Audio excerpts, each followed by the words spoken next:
To show you how to teach the patient to do support cuffing and huffing for the patient who have the surgical at the abdomen.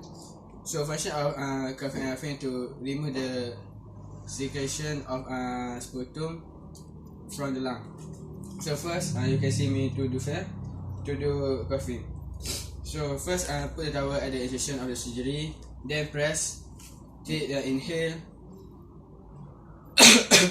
then cuffing. Okay, can you ready to press at the incision?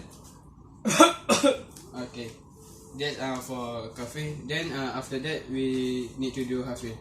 Also in the huffing, put the towel at the incision of the surgery, then inhale and exhale.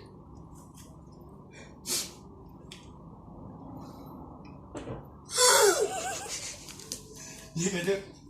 Okay, you need to press.